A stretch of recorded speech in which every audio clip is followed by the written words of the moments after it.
Ouais, salut, c'est pas Jude. Donc là, c'est une deuxième vidéo que je vais faire concernant tout simplement la liste des documents que vous devrez ramener le jour de votre entretien pour la DV Loterie. D'accord? Donc le jour de votre interview.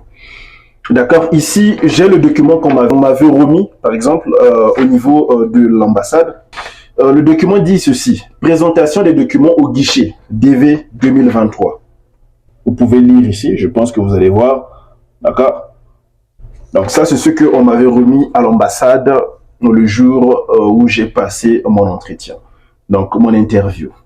Donc ici, il dit ceci: avant de vous présenter au guichet de la section consulaire, veuillez arranger tous vos documents dans l'ordre ci-dessous. Donc vous devez classer vos documents dans l'ordre que eux ils ont cité.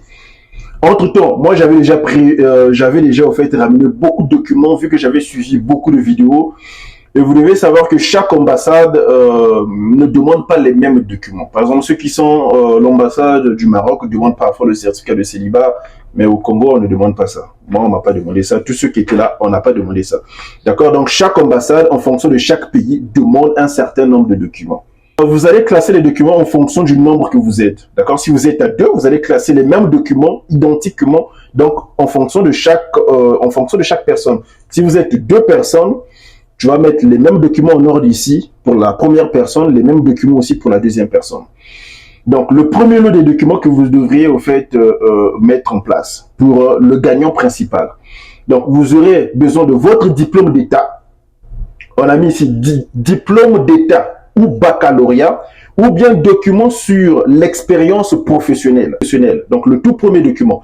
Donc, ceux, par exemple, qui ont une licence et en jouant à la DV Loterie, ils avaient mis que j'ai une licence. Mais si ce n'est pas une licence que vous avez eue dans une université d'État, ça serait compliqué pour vous. Parce que ici, ils ont bel et bien précisé diplôme d'État ou baccalauréat. Le baccalauréat, il n'y a que l'État, je pense, qui fait passer le baccalauréat dans chaque pays du monde.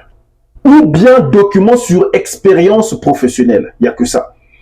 Le deuxième document, c'est le rapport médical. Donc, le rapport médical, c'est une fois que vous avez passé les examens médicaux, vous ne devrez pas ouvrir cette enveloppe, vous devez le ramener. Donc, le premier document, c'est votre diplôme d'État, le rapport médical. Et le troisième document, c'est votre acte de naissance.